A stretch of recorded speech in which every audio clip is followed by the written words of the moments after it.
Hello മക്കളെ, 10ാം ക്ലാസ്സിലെ ബയോളജിയിലെ first ചാപ്റ്ററിൻ്റെ 5ാമത്തെ പാർട്ടാണ് കേട്ടോ ഇപ്പോൾ നമ്മൾ കണ്ടുകൊണ്ടിരിക്കുന്നത്. ഇതിന് മുമ്പ് വേറെ 4 പാർട്ട് കൂടി അപ്ലോഡ് ചെയ്തിട്ടുണ്ട്. മക്കളെല്ലാവരും അതുകൂടി പോയിട്ട് കാണണം. പിന്നെ ഒരു പ്രത്യേക കാര്യം, കാണുന്നവരെല്ലാവരും ഒന്ന് സബ്സ്ക്രൈബ് ചെയ്തിട്ട് കാണാൻ മറക്കല്ലേ. ക്ലാസ് ഇഷ്ടമാണെങ്കിൽ ലൈക്ക് കൂടി ചെയ്യണേ. ഓക്കെ, അപ്പോൾ നമ്മൾ കഴിഞ്ഞ ക്ലാസ്സിൽ പഠിച്ചു നിർത്തിയത് ഹെറിഡിറ്റിയും വേരിയേഷനും ആയിരുന്നു. ഓർക്കുന്നുണ്ട് എന്താണ് ഹെറിഡിറ്റി, എന്താണ് വേരിയേഷൻ എന്ന്? ഇല്ല, വേരിയേഷൻ എന്ന് പറയുമ്പോൾ വേരിയേഷൻ എന്തെങ്കിലും ചേഞ്ച് ഉണ്ടാവുക. പാരൻസിൽ ഇല്ലാത്ത എന്തെങ്കിലും ക്യാരക്ടേഴ്സ് ഓസ്പ്രിങ്സ് എന്ന് എന്താണ് അടുത്തൊരു തലമുറയിൽ കാണുകയാണെങ്കിൽ അതിനെയാണ് നമ്മൾ എന്ത് വിളിക്കുക? വേരിയേഷൻ എന്ന് വിളിക്കുക. ഹെറിഡിറ്റി എന്തായിരുന്നു? അതേ ക്യാരക്ടേഴ്സ്, പാരൻസിലുള്ള അതേ ക്യാരക്ടേഴ്സ് തന്നെ ഓസ്പ്രിങ്സിലേക്ക് പോവുകയാണെങ്കിൽ നമ്മൾ എന്ത് വിളിക്കും? അതിനെ ഹെറിഡിറ്റി എന്ന് വിളിക്കും. ഓക്കെ, അത്രയുമാണ് നമ്മൾ കഴിഞ്ഞ ക്ലാസ്സിൽ പറഞ്ഞു നിർത്തിയത്. ഇന്ന് പഠിക്കാനുള്ള topic genetics in the garden ആണ്.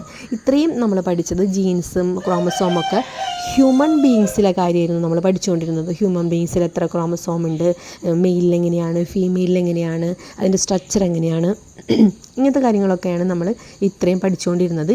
ഇനി പഠിക്കാനുള്ളത് genetics in the garden. Garden എന്ന് പറഞ്ഞാൽ എന്താണ്? മെയിനായിട്ടും പ്ലാന്റ്സ് ആണ്. അപ്പോൾ പ്ലാന്റ്സിലെ ജനറ്റിക്സ് ആണ് നമ്മളിനി പഠിക്കാൻ പോകുന്നത്. ജനറ്റിക്സിൻ്റെ ഡെഫിനിഷൻ നമ്മൾ ഫസ്റ്റ് ക്ലാസ് തൊട്ടേ പഠിക്കുന്നതാണ്. ഒന്നുകൂടെ പറയാം.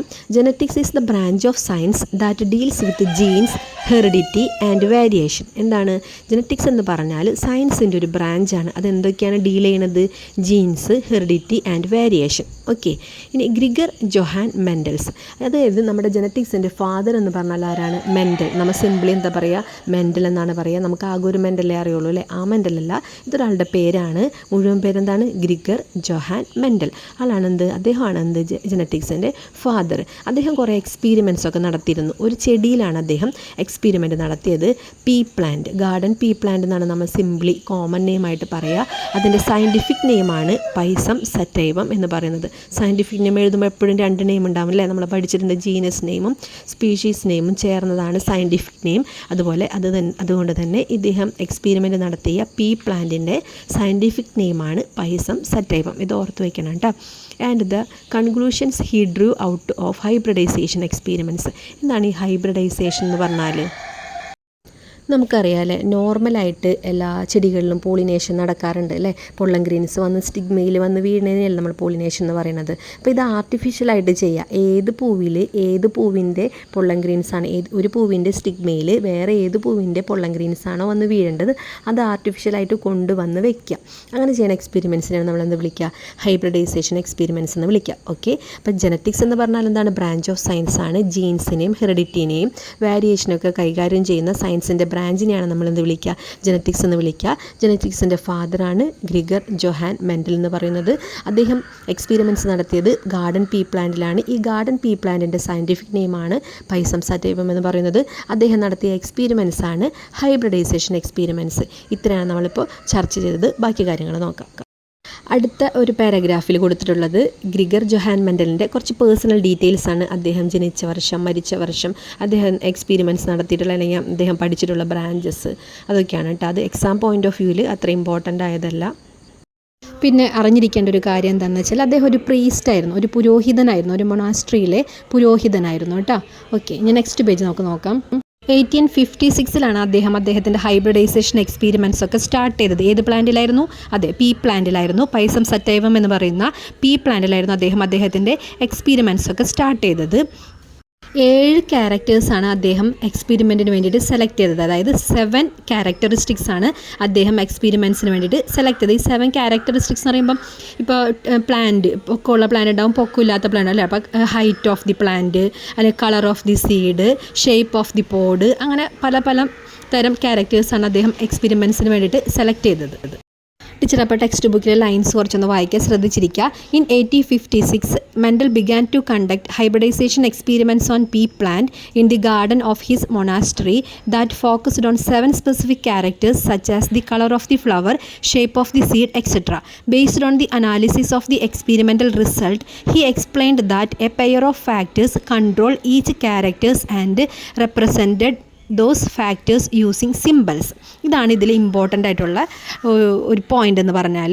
അദ്ദേഹം ഈ ഹൈബ്രിഡൈസേഷൻ എക്സ്പീരിമെൻറ്റ്സ് ഒക്കെ നടത്തി based on the analysis of the experimental result. ഈ എക്സ്പീരിമെൻ്റൽ റിസൾട്ട്സിൻ്റെ ബേസ്ഡ് അദ്ദേഹം എക്സ്പ്ലെയിൻ ചെയ്തു എ പെയർ ഓഫ് ഫാക്ടേഴ്സ്, ഒരു pair factors control each character.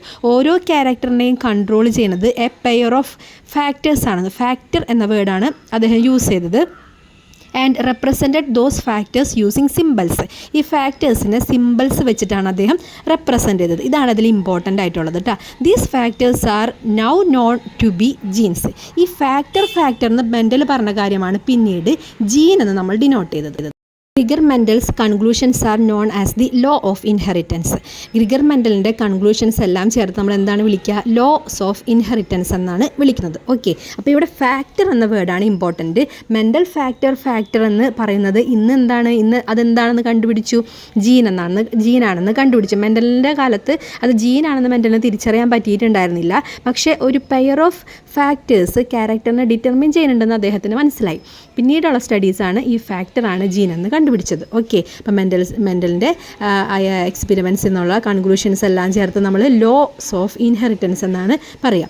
These laws provide the fundamental genetic framework to understand heredity and variation. ഈ ഹെറിഡിറ്റിനെയും വേരിയേഷനൊക്കെ കുറിച്ച് നമുക്ക് മനസ്സിലാക്കാനുള്ള fundamental ആയിട്ടുള്ള ഒരു ഫ്രെയിംവർക്ക് നമുക്ക് കിട്ടുന്നത് ഈ ലോസിൽ നിന്നാണ് കേട്ടോ. ഓക്കെ, 1865 അദ്ദേഹത്തിൻ്റെ ഫൈൻഡിങ്സ് എല്ലാം നാച്ചുറൽ ഹിസ്റ്ററി സൊസൈറ്റിയിൽ അവതരിപ്പിച്ചു. ബ്രൂണിലുള്ള നാച്ചുറൽ ഹിസ്റ്ററി സൊസൈറ്റിയിൽ അവതരിപ്പിച്ചു. തൊട്ടടുത്ത വർഷം അദ്ദേഹം അതൊരു തിസിസായിട്ട് അത് പബ്ലിഷ് ചെയ്തു. അതിന് ടൈറ്റിൽ എഴുതിയിരുന്നത് experiments on plant hybridization. Experiments on plant hybridization എന്നൊരു പേരിൽ ആ തിസീസും അദ്ദേഹം പബ്ലിഷ് ചെയ്തു. പക്ഷേ നിർഭാഗ്യവാനായിരുന്നു അദ്ദേഹത്തിൻ്റെ കാലഘട്ടത്തിൽ ഈ സയൻറ്റിഫിക് ഈ ഫൈൻഡിങ്സൊക്കെ അംഗീകരിക്കാനായിട്ട് ആരും തയ്യാറായില്ല. അദ്ദേഹത്തിൻ്റെ മരണശേഷം ഒരുപാട് വർഷങ്ങൾക്ക് ശേഷമാണ് ഇതൊക്കെ പിന്നീട് ഉള്ള ശാസ്ത്രലോകം അംഗീകരിച്ചത് കേട്ടോ. ഓക്കെ, അപ്പോൾ അദ്ദേഹം 1822 ജനിച്ചത്. 1884 മരണപ്പെട്ടത്. 1865 അദ്ദേഹത്തിൻ്റെ ഫൈൻഡിങ്സൊക്കെ ബ്രൂണിലെ നാച്ചുറൽ ഹിസ്റ്ററി സൊസൈറ്റിയിൽ അവതരിപ്പിച്ചു. തൊട്ടടുത്ത വർഷം ഒരു തിസിസ് വർക്ക് അദ്ദേഹം പ്രസൻറ്റ് ചെയ്തു. അന്നൊന്നും ശാസ്ത്രലോകം ഈ മെൻ്റൽ പറയുന്ന കാര്യങ്ങളൊന്നും അംഗീകരിച്ചില്ല കേട്ടോ. അദ്ദേഹം മരണപ്പെട്ട് 16 വർഷങ്ങൾക്ക് ശേഷം 3 botanist Hugo de Vries, Carl Correns and Erich von Tschermak, ഈ 3 സയൻറ്റിസ്റ്റാണ് ഈ പേപ്പേഴ്സൊക്കെ റെക്കഗ്നൈസ് ചെയ്തതും അതിന് ഇമ്പോർട്ടൻസ് ഉണ്ട് എന്ന് കണ്ടുപിടിച്ചതൊക്കെ ഈ 3 സയൻറ്റിസ്റ്റ് ചേർന്നിട്ടാണ്. ഇനി നമ്മൾ മെൻ്റലിൻ്റെ എക്സ്പെരിമെൻറ്റ്സ് സ്റ്റാർട്ട് ചെയ്യാണ് കേട്ടോ. അപ്പോൾ മെൻ്റൽ ഫസ്റ്റ് എക്സ്പെരിമെൻറ്റ്സ് നടത്തിയപ്പോൾ ഒരു സിംഗിൾ ക്യാരക്ടർ മാത്രമേ കൺസിഡർ ചെയ്തുള്ളൂ. ബാക്കി എല്ലാ ക്യാരക്ടറിലും ഒരുപോലെയുള്ള പ്ലാന്റ്സ്, ഒരു ക്യാരക്ടറിൽ മാത്രം ഡിഫറെൻ്റ് ആയിരിക്കുക. അങ്ങനത്തെ പ്ലാന്റ്സിനെ മെൻ്റൽ സെലക്ട് ചെയ്തത്. അതായത് പൊക്കം കൂടിയൊരു ചെടിയും, അതായത് ടോൾ പ്ലാന്റിനെയും ഡോഫ് പ്ലാന്റിനെയാണ് മെൻ്റൽ ഹൈബ്രിഡൈസേഷൻ എക്സ്പെരിമെൻറ്റ്സിന് വേണ്ടിയിട്ട് ഫസ്റ്റ് സെലക്ട് ചെയ്തത്. ഓക്കെ, ബാക്കി അതിൻ്റെ ഫ്ലവറും ബാക്കി എല്ലാ ക്യാരക്ടേഴ്സും എന്താണ് ഒരുപോലെയാണ്. സൈസ് അതിൽ മാത്രമാണ് വ്യത്യാസം ഉണ്ടായിരുന്നത്, ടോളും ഡോർഫും മാത്രം. ഇങ്ങനെ ഒരു പെയർ ഓഫ് ക്യാരക്ടർ മാത്രം കൺസിഡർ ചെയ്തിട്ടുള്ള ആ ക്രോസിന് നമ്മൾ മോണോ ഹൈബ്രിഡ് ക്രോസ് എന്നാണ് പറയുക. ടെക്സ്റ്റ് ബുക്കിലെ വേർഡ്സ് ഒന്ന് വായിക്കാം. Mendel initially conducted hybridization experiments by considering a single pair of contrasting traits. ഒരു single pair of contrasting trait ആണ് കൺസിഡർ ചെയ്തത്. This is known as A mono hybrid cross. Mono എന്ന് പറയുമ്പോൾ എപ്പോഴെന്താണ് 1 എന്നല്ല അർത്ഥം, ഡൈ എന്ന് പറയുമ്പോൾ 2, ട്രൈ എന്ന് പറയുമ്പോൾ 3 ഒക്കെ നമുക്കറിയാമല്ലോ. അപ്പോൾ മോണോ ഹൈബ്രിഡ് ക്രോസ് എന്ന് പറയുമ്പോൾ സിംഗിൾ ട്രേറ്റിനെ മാത്രം കൺസിഡർ ചെയ്തിട്ടുള്ള ക്രോസ് ആണ് കേട്ടോ.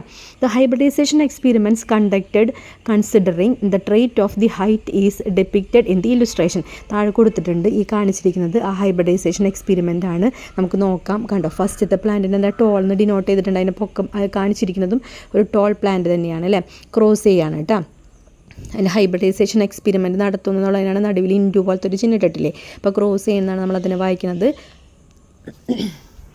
ക്രോസ് ചെയ്തപ്പോൾ നമുക്ക് കിട്ടിയത് എല്ലാം ടോൾ പ്ലാന്റ്സ് ആയിരുന്നു. ഓക്കെ, ഒരു ടോൾ പ്ലാന്റിനെയും ഡോർഫ് പ്ലാന്റിനെയും തമ്മിൽ ക്രോസ് ചെയ്തപ്പോൾ അല്ലെങ്കിൽ ഹൈബ്രിഡൈസേഷൻ ചെയ്തപ്പോൾ നമുക്ക് കിട്ടിയത് എല്ലാ പ്ലാന്റ്സും ടോളായിരുന്നു. അപ്പം മെൻ്റൽ മനസ്സിലാക്കിയിട്ടുണ്ടായിരുന്നല്ലോ ചില ഫാക്ടേഴ്സൊക്കെ ഈ ക്യാരക്ടേഴ്സിനെ ഡിറ്റർമിൻ ചെയ്യേണ്ടത്. അതിനെക്കുറിച്ച് കൂടുതൽ തെളിവുകളും പഠനങ്ങളൊക്കെ നടത്തുന്നതിന് വേണ്ടിയിട്ട് മെൻ്റൽ എന്ത് ചെയ്തു, ഈ ഫസ്റ്റ് ജനറേഷൻ, അതായത് ടോളിനെയും ഡോർഫിനെയും തമ്മിൽ ക്രോസ് ചെയ്തപ്പോൾ കിട്ടിയ ജനറേഷനാണ് ഫസ്റ്റ് ജനറേഷൻ. നമ്മൾ ഈ F1 ജനറേഷൻ എന്ന് കൂടി പറയാറുണ്ട്. അതിനെ സെൽഫ് പോളിനേറ്റ് ചെയ്തു. അതിലെ പ്ലാന്റ്സ് തന്നെ വെച്ചിട്ട് പോളിനേറ്റ് ചെയ്തു. അപ്പോൾ കിട്ടിയതിന് നമ്മൾ സെക്കൻഡ് ജനറേഷൻ എന്നോ അല്ലെങ്കിൽ F2 ജനറേഷൻ എന്നാണ് പറയുക. അപ്പോൾ കിട്ടിയതിൽ എന്തായിരുന്നു 3:1 എന്നൊരു റേഷ്യോയിലായിരുന്നു പ്ലാന്റ്സിനെ കിട്ടിയത്. അതായത് 3 പ്ലാന്റ്സ് ടോളാണെങ്കിൽ 1 പ്ലാന്റ് ഡോർഫ്. അപ്പോൾ ആകെ 1064 പ്ലാന്റ്സിലാണ് ഈ സെൽഫ് പോളിനേഷൻ നടത്തിയത്. അതിൽ 787 എണ്ണം ടോളും 277 എണ്ണം ഡോർഫും ആയിരുന്നു. ഓക്കെ, അപ്പോൾ 3:1 എന്ന ഒരു റേഷ്യോ ആണ് കിട്ടിയത് സെൽഫ് പോളിനേഷൻ ചെയ്തപ്പോൾ. അപ്പോൾ ഇത്രയാണ് മെൻഡലിൻ്റെ മോണോ ഹൈബ്രിഡ് ക്രോസ് എന്ന് പറഞ്ഞാൽ. ആദ്യം നമ്മൾ എന്ത് ചെയ്യുന്നത് ചോദിക്കാറുണ്ട് കേട്ടോ, ഇത് എഴുതാനൊക്കെ തരാറുണ്ട് എക്സാമിന്. ആദ്യം ടോളും ഡോർഫും തമ്മിൽ ക്രോസ് ചെയ്തു. അപ്പോൾ ഫസ്റ്റ് ജനറേഷനിൽ നമുക്ക് എന്ത് കിട്ടി? എല്ലാ പ്ലാന്റ്സും ടോള് കിട്ടി. അപ്പോൾ ഈ ടോളിന് എന്ത് ചെയ്തു? ടോള് വെച്ചിട്ട് തന്നെ ക്രോസ് പോളിനേഷൻ ചെയ്തു. അപ്പോൾ എന്ത് കിട്ടി? ടോൾ പ്ലാന്റ്സും കിട്ടി, ഡോഫ് പ്ലാന്റ്സും കിട്ടി. പക്ഷേ അത് ഏത് റേഷ്യോയിലായിരുന്നു? 3:1 എന്ന റേഷ്യോയിലായിരുന്നു. നമുക്കിൻ്റെ ആൻസറൊക്കെ ഒന്ന് പോയിൻറ്റ്സ് ആയിട്ട് നോക്കാം. മക്കളെല്ലാവരും നോട്ട്ബുക്കിലോ മറ്റെവിടെയെങ്കിലും നോട്ട് ചെയ്ത് വെച്ചോട്ടാ. പോയിൻറ്റ്സ് ആയിട്ട് ടീച്ചർ ഇപ്പോൾ കാണിച്ചു തരാം. ഓക്കെ, ഫസ്റ്റ് ക്വസ്റ്റ്യൻ എന്തായിരുന്നു? The characters considered and their traits. നേരത്തെ പറഞ്ഞതുപോലെ ക്യാരക്ടേഴ്സ് ഏതാണ് കൺസിഡർ ചെയ്തത്? പ്ലാന്റ് ഹൈറ്റ് എന്ന് പറയുന്ന ഒരു ക്യാരക്ടറാണ് കൺസിഡർ ചെയ്തത്. അതിൻ്റെ ട്രേറ്റ്സ് ഏതൊക്കെയായിരുന്നു? ടോളും ഡോർഫും ആയിരുന്നു. Second question, dominant and recessive traits in the first generation. Dominant character ഏതായിരുന്നു? ഫസ്റ്റ് ജനറേഷൻ എന്ന് പറഞ്ഞാൽ അതാണ് F1 ജനറേഷനാണ്. F1 ജനറേഷനിൽ ഡോമിനൻ്റ് ആയിട്ടുള്ളത് നമുക്ക് എടുത്ത് കാണിക്കുന്ന ഏത് തരം പ്ലാന്റ്സ് ആണ് കിട്ടിയത്? ടോൾ പ്ലാന്റ്സ് അല്ലേ. അപ്പോൾ ടോൾ എന്ന് പറയുന്നതാണ് ഡോമിനൻ്റ് ട്രേറ്റ് എന്ന് പറയുന്നത്.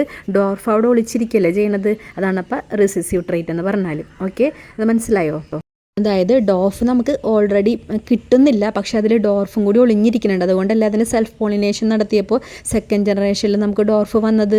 അത് കുറച്ചുകൂടെ പോകുമ്പോൾ നമുക്ക് മനസ്സിലാവും കേട്ടോ. ഫസ്റ്റ് ജനറേഷനിൽ ടോള് മാത്രമേ കിട്ടുകയുള്ളൂ, പക്ഷെ അതിന് സെൽഫ് പോളിനേറ്റ് ചെയ്തപ്പോൾ സെക്കൻഡ് ജനറേഷനിൽ ടോളും ഡോർഫും കൂടി മിക്സ് ചെയ്ത് വന്നു. അതിന് കാരണം അതിൽ ഈ ഡോർഫിൻ്റെ ക്യാരക്ടേഴ്സ് അല്ലെങ്കിൽ ഫാക്ടേഴ്സ് ഒളിഞ്ഞിരിക്കുന്നത് കൊണ്ടാണ് കേട്ടോ. ഓക്കെ, നമുക്ക് തേർഡ് ക്വസ്റ്റ്യൻ നോക്കാം. Importance of self pollination. Self pollination എന്തെങ്കിലും ഇമ്പോർട്ടൻസ് ഉണ്ടോയെന്നാണ്. Self pollination was important to allow Mendel to observe how traits pass from the F1 generation to the F2 generation. ഈ self pollination നടത്തിയത് കൊണ്ടാണ് മെൻഡലിനെ observe ചെയ്യാൻ പറ്റിയത് എങ്ങനെയാണ് traits F1 ജനറേഷനിൽ നിന്ന് F2 ജനറേഷനിലേക്ക് പോകുന്നതെന്ന്. It helped reveal the presence of recessive traits in the F2 generation. ഇത് സെൽഫ് പോളിനേഷൻ നടത്തിയത് കാരണമാണ് നമുക്ക് F2 ജനറേഷനിൽ ഈ റിസസീവ് ക്യാരക്ടർ നമുക്ക് ഒബ്സർവ് ചെയ്യാനായിട്ട് സാധിച്ചത്. ഇനി ഫോർത്ത് ക്വസ്റ്റ്യൻ ആണ് traits in the second generation. Second ജനറേഷനിലെ ട്രേറ്റ്സ് ഏതൊക്കെയായിരുന്നു? ടോൾ ഉണ്ടായിരുന്നു, ഡോർഫ് ഉണ്ടായിരുന്നു അല്ലേ. ഈ ടോളിൻ്റെ റേഷ്യോ എന്തായിരുന്നു? 3 ടോൾ ഉണ്ടായിരുന്നു, 1 ഡോർഫ് ഉണ്ടായിരുന്നു. 3:1 എന്ന റേഷ്യോയിലായിരുന്നു അല്ലേ.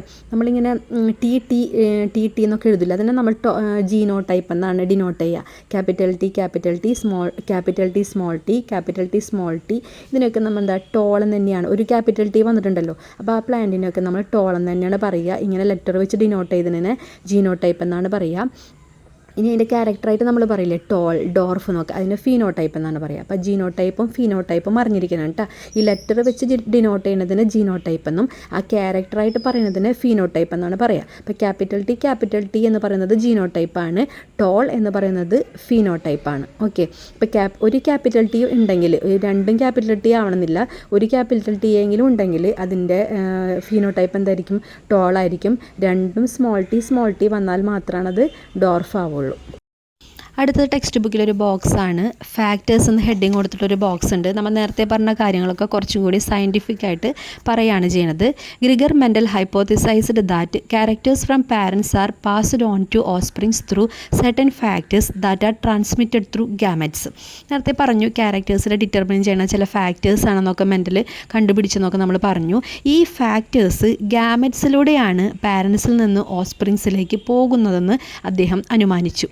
അതായത് ഈ പാരൻസിലുള്ള ചില ക്യാരക്ടേഴ്സ് ഓസ്പ്രിങ്സിലേക്ക് പോകുന്നത് അത് ഈ ഗാമറ്റ്സിൽ അടങ്ങിയിട്ടുള്ള ചില ഫാക്ടേഴ്സ് വഴിയാണെന്നാണ് അദ്ദേഹം അനുമാനിച്ചത്. It was only after Mendel's period that these factors were considered to be genes that are located in chromosomes in the nucleus. അത് ഒരുപാട് വർഷങ്ങൾക്ക് ശേഷം, മെൻഡലിൻ്റെ പീരീഡ് കഴിഞ്ഞതിന് ശേഷമാണ് ഈ ഫാക്ടേഴ്സ് എന്ന് പറയുന്നത് ജീനാണെന്നും അത് ലൊക്കേറ്റ് ചെയ്യുന്നത് ക്രോമസോമിലാണെന്ന്, ന്യൂക്ലിയസിനുള്ളിലെ ക്രോമസോമിലാണെന്നൊക്കെ കണ്ടുപിടിച്ചത്. A gene that determine a character can have different forms. ഒരു ക്യാരക്ടറിനെ ഡിറ്റർമിൻ ചെയ്യുന്ന ജീൻസിന് ഡിഫറെൻറ്റ് ഫോം ഉണ്ടായിരിക്കും. These different forms of genes are called alleles. ഈ ഡിഫറെൻറ്റ് ഫോംസിനെയാണ് നമ്മൾ എന്ത് വിളിക്കുക? അലീൽസ് എന്ന് വിളിക്കുക. A gene usually has 2 alleles. ഒരു ജീനിന് യൂഷ്വലി 2 അലീലുകളാണ് ഉണ്ടായിരിക്കുക. ഓക്കെ, അപ്പം മെൻ്റൽ ഫാക്ടർ എന്ന് പറഞ്ഞത് എന്തായിരുന്നു, എന്തിനായിരുന്നു, ജീനിനെ ആയിരുന്നു. ഈ ജീൻ എവിടെയാണ് കാണുന്നത്, ഗ്യാമറ്റ്സിലാണ്. ഈ പാരൻസിൽ നിന്ന് ഓസ്പ്രിങ്സിലേക്ക് പോകുന്നത് ഗ്യാമറ്റ്സിൽ വഴിയാണ്. ഈ ഗ്യാമറ്റ്സിൻ്റെ ന്യൂക്ലിയസിലുള്ള ക്രോമസോമിലാണ് ഈ ജീൻസ് ലൊക്കേറ്റ് ചെയ്യണത് കേട്ടോ. അപ്പോൾ ഇമ്പോർട്ടൻ്റ് ആയിട്ട് ഓർത്ത് വെക്കേണ്ടത് മെൻ്റൽ ഫാക്ടർ എന്ന് പറഞ്ഞത് എന്തായിരുന്നു, ജീനിനെ ആയിരുന്നു. മെൻ്റൽ മനസ്സിലാക്കിയത് എന്തായിരുന്നു, ഈ ഫാക്ടർ എന്ന് പറയുന്ന സംഭവം ഗ്യാമറ്റ്സിലാണ് കാണുന്നത്, അത് പാരൻസിൽ നിന്ന് ഓസ്പ്രിങ്സിലേക്ക് കൈമാറ്റം ചെയ്യപ്പെടുന്നുണ്ടെന്ന് മെൻ്റൽ മനസ്സിലാക്കി. പിന്നീടാണത് ജീനാണെന്ന് മനസ്സിലായത്. അത് ന്യൂക്ലിയസിലെ ക്രോമസോമിൻ്റെ ഉള്ളിലാണ് കാണുന്നത്. പിന്നെ ഓരോ ജീനിനും എന്താണ് 2 അലീൽസ് വീതമുണ്ട്. ഇപ്പോൾ ഇവിടെയാണെങ്കിൽ ഏതാണ്, ഈ പ്ലാന്റ് ഹൈറ്റ് എന്ന് പറയുന്ന ഒരു ക്യാരക്ടർ അല്ലെങ്കിൽ ഒരു ട്രേറ്റ്, അതിനെ ഡിറ്റർമിൻ ചെയ്യുന്ന 2 അലീൽസ് ഏതൊക്കെയായിരുന്നു, ക്യാപിറ്റൽ ടിയും സ്മോൾ ടിയും കേട്ടോ. പ്ലാന്റ് ഹൈറ്റിനെ ഡിറ്റർമിൻ ചെയ്യുന്ന 2 അലീൽസാണ് ക്യാപിറ്റൽ ടിയും സ്മോൾ ടിയും. അപ്പോൾ അത്രയൊക്കെ അത് ഓർത്ത് വെച്ചാൽ മതി കേട്ടോ. നേരത്തെ നമ്മൾക്ക് ഈ മോണോഹൈബ്രിഡ് ക്രോസ് അതിൻ്റെ ഫീനോടൈപ്പായിട്ടാണ് കൊടുത്തിരുന്നത്. കഴിഞ്ഞ പേജിൽ എന്തായിരുന്നു, ഫീനോടൈപ്പായിട്ട് പ്ലാന്റിൻ്റെ പടം വെച്ചിട്ടല്ല കാണിച്ചിരുന്നത്, ടോളൊന്നും ഡോർഫെന്നൊക്കെ എഴുതിയിട്ടല്ല കാണിച്ചിരുന്നത്. ജീനോടൈപ്പ് വഴി ആ ക്രോസ് കാണിച്ചിരിക്കുകയാണ്. പാരൻറ്റിനെ കണ്ടോ, ടോൾ പ്ലാന്റിനെ ക്യാപിറ്റൽ ടി സ്മോൾ ടി എന്ന് ഡിനോട്ട് ചെയ്തു, ഡോർഫ് പ്ലാന്റിനെ സ്മോൾ ടി എന്ന് ഡിനോട്ട് ചെയ്തു. എന്നിട്ട് അതിൻ്റെ ഗ്യാമറ്റ്സ് എഴുതുമ്പോൾ നമ്മൾ എന്താണ്, ഒരു ടി മാത്രമേ എഴുതാൻ പാടുള്ളൂ. ക്യാപിറ്റൽ ടി സ്മോൾ ടിയുടെ അടിയിൽ ഒരു ടി മാത്രമേ എഴുതാറുള്ളൂ. ഇതാണ് എക്സാമിന് വരാറ് കേട്ടോ. ക്യാപിറ്റൽ ടിയുടെ അടിയിൽ ഒരു ഗ്യാമറ്റ്സ് ആണ് ഫോം ചെയ്തത്. ഡോർഫിൻ്റെ അടിയിൽ സ്മോൾ ടിയുടെ അടിയിൽ എന്താണ്, ഒരു ഗ്യാമറ്റാണ് നമ്മൾ എഴുതേണ്ടത്. അത് രണ്ടും തമ്മിൽ ക്രോസ് ചെയ്തപ്പോൾ എന്താണ് കിട്ടിയത്, നമുക്ക് ഒരു ക്യാപിറ്റൽ ടിയും ഒരു സ്മോൾ ടിയും തമ്മിലല്ല ക്രോസ് ചെയ്തത്. അപ്പോൾ രണ്ടും ചേർന്നപ്പോൾ ക്യാപിറ്റൽ ടി സ്മോൾ ടി എന്ന് പറയുന്ന ഒരു ജീനോടൈപ്പാണ് കിട്ടിയത്. അതിനെ നമ്മൾ എന്തെന്നാണ് വായിക്കുന്നത്, ക്യാപിറ്റൽ ടി സ്മോൾ ടി എന്താണ്, ടോളാണോ ഡോർഫാണോ, ഒരു ക്യാപിറ്റൽ ടി എങ്കിലും വന്നാൽ അതിനെ നമ്മൾ എന്തെന്ന് വായിക്കണം, ടോൾ എന്ന് വായിക്കണം കേട്ടോ. അപ്പോൾ ടോളാണ് കിട്ടിയത്. ഇനി സെൽഫ് പോളിനേഷൻ ചെയ്യണമെന്ന് പറഞ്ഞു അല്ലേ. സെൽഫ് പോളിനേഷൻ ഇതിനാണ് ചെയ്യുന്നത്, F1 ജനറേഷനിൽ നമുക്ക് എന്താ കിട്ടിയത്, ക്യാപിറ്റൽ ടിയും സ്മോൾ ടി ആണ് കിട്ടിയത്. അതിനെ സെൽഫ് പോളിനേഷൻ ചെയ്യുമ്പോൾ ഈ ക്യാപിറ്റൽ ടി സ്മോൾ ടി കൊണ്ട് തന്നെ ക്രോസ് ചെയ്യണം. ഓക്കെ, അപ്പോൾ ഈ സൈഡിൽ നമ്മൾ 2 ഗ്യാമറ്റ് എഴുതണം, രണ്ടും വേറെ വേറെയല്ല. അപ്പോൾ നമ്മൾ 2 ഗ്യാമറ്റ് എഴുതണം. ക്യാപിറ്റൽ ടിയുടെ ഈ വട്ടത്തിനുള്ളിലാണ് നമ്മൾ ഗ്യാമറ്റ്സിനെ എഴുതുക. ക്യാപിറ്റൽ ടിയും സ്മോൾ ടിയും ഇവിടെ കിട്ടി. അപ്പുറത്തും എന്താണ്, ക്യാപിറ്റൽ ടിയും സ്മോൾ ടിയും തന്നെയാണ് എഴുതേണ്ടത് കേട്ടോ. അത് വിട്ടുപോയിരിക്കുകയാണ്, നമ്മളിങ്ങനെ എഴുതണം. ഒരെണ്ണത്തിൻ്റെ ഉള്ളിൽ ക്യാപിറ്റൽ ടിയും മറ്റേ റൗണ്ടിനുള്ളിൽ എന്താണ് എഴുതേണ്ടത്, സ്മോൾ ടിയും. അത് ഗ്യാമറ്റ്സ് ആണ്. അത് തമ്മിൽ ക്രോസ് ചെയ്ത് എഴുതാണ് ഇങ്ങനെ ചെയ്യുന്നത്. അപ്പോൾ ഓരോന്നും ക്രോസ് ചെയ്യുമ്പോൾ ഇപ്പുറത്തുനിന്ന് ഒരെണ്ണത്തിന് അപ്പുറത്തോട്ട് ക്രോസ് ചെയ്യുമ്പോൾ എന്താണ്, ക്യാപിറ്റൽ ടി ഏതിലേക്കാണ് ക്രോസ് ചെയ്തിരിക്കുന്നത്, ക്യാപിറ്റൽ ടിയിലേക്കാണ് ഫസ്റ്റത്തെ ക്രോസ്. അപ്പോൾ ക്യാപിറ്റൽ ടി തന്നെയാണ് വരാം കേട്ടോ. ടീച്ചർ ഇതിൻ്റെ ഫുള്ള് ഫില്ല് ചെയ്തൊരു ഫോട്ടോ കാണിച്ചു തരാം. കണ്ടോ, ഈ ചിത്രം നോക്കിയേ. ഫസ്റ്റത്തെ നമുക്ക് ക്യാപിറ്റൽ ടി തന്നെയാണ് കിട്ടിയത്. അപ്പോൾ നമ്മൾ അതിൻ്റെ ജീനോടൈപ്പാണ് ക്യാപിറ്റൽ ടി. അപ്പോൾ ഫീനോടൈപ്പ് നമ്മൾ എന്തെഴുതണം, ടോൾ എന്ന് എഴുതണം അല്ലേ. ഓക്കെ, നെക്സ്റ്റ് കിട്ടിയത് എന്താണ്, ക്യാപിറ്റൽ ടി സ്മോൾ ടി ആണ് കിട്ടിയത്. അപ്പോൾ അതിൻ്റെ ജീനോടൈപ്പാണ് capital T small T. Phenotype എന്ത് എഴുതണം, ഒരു ക്യാപിറ്റൽ ടി എങ്കിലും വന്നാൽ നമ്മൾ എന്താണ് എഴുതേണ്ടത്, ടോൾ എന്ന് തന്നെയാണ് എഴുതേണ്ടത്. നെക്സ്റ്റ് എന്താണ് കിട്ടിയത്, ക്യാപിറ്റൽ ടി സ്മോൾ ടി തന്നെയാണ് കിട്ടിയത്. അതും എന്ത് തന്നെയാണ്, ടോൾ തന്നെയാണ്. ലാസ്റ്റ് വേണ്ട എന്താണ്, സ്മോൾ ടി ആണ്. അതെന്താണ്, ഡോർഫാണ്. ഒട്ടും ക്യാപിറ്റൽ ടി അതിൽ വന്നിട്ടില്ല അല്ലേ, രണ്ടും സ്മോൾ ടി തന്നെയാണ്. അതുകൊണ്ട് നമ്മൾ അതിന് എന്ത് എഴുതണം, ഡോർഫ് എന്ന് എഴുതണം കേട്ടോ. അപ്പോൾ ഫീനോടൈപ്പ് ചോദിച്ചിട്ടുണ്ടെങ്കിൽ എന്താണ് എഴുതേണ്ടത്, ആ ക്യാരക്ടറാണ് എഴുതേണ്ടത്. ജീനോടൈപ്പ് ചോദിച്ചിട്ടുണ്ടെങ്കിൽ ആ ലെറ്റർ വെച്ചിട്ടാണ് നമ്മൾ ഡിനോട്ട് ചെയ്യണത്, അതാണ് ജീനോടൈപ്പ് ചോദിച്ചാൽ എഴുതേണ്ടത്. അപ്പോൾ ഇങ്ങനെയാണ് നമുക്ക് എഴുതാൻ തരാറ് എക്സാമിന്. ഇതിലേതെങ്കിലുമൊക്കെ വിട്ടുപോയിട്ടുണ്ടാവും, അല്ലെങ്കിൽ മെൻ്റലിൻ്റെ മോണോഹൈബ്രിഡ് ക്രോസ് എഴുതാൻ പറയാറുണ്ട്. അപ്പോൾ എങ്ങനെ ചോദിച്ചാലും എഴുതാൻ കിട്ടണം. നോട്ട്ബുക്കിൽ നന്നായിട്ടത് എഴുതി പഠിക്കണം കേട്ടോ. ഓക്കെ, അപ്പോൾ ഇന്നത്തെ ക്ലാസ് ഇത്രയും മതി കേട്ടോ. അടുത്ത 1-2 ക്ലാസ്സോട് കൂടിയിട്ട് നമ്മുടെ ഈ ചാപ്റ്റർ തീരും. പെട്ടെന്ന് തന്നെ അടുത്ത ക്ലാസ് അപ്ലോഡ് ചെയ്യാൻ വേണ്ടിയിട്ട് ശ്രമിക്കാം. അപ്പോൾ മക്കളെല്ലാവരും സബ്സ്ക്രൈബ് ചെയ്യണം. എന്തെങ്കിലും ഇഷ്ടപ്പെടുകയാണെങ്കിൽ ലൈക്ക് ചെയ്യണം. എന്തെങ്കിലും സംശയങ്ങളോ അല്ലെങ്കിൽ എന്തെങ്കിലും ഇഷ്ടപ്പെടുകയാണെങ്കിലും കമൻറ്റ് ചെയ്യണം. ഓക്കെ, അപ്പോൾ മലയാളം മീഡിയം ക്ലാസ് വേണമെന്ന് ചില കുട്ടികൾ പറഞ്ഞിട്ടുണ്ടായിരുന്നു. അപ്പോൾ മലയാളം മീഡിയം ക്ലാസ് കൂടി അപ്ലോഡ് ചെയ്യാം. അപ്പോൾ ഓക്കെ കേട്ടോ, അടുത്ത വീഡിയോയിൽ കാണാം. ബൈ.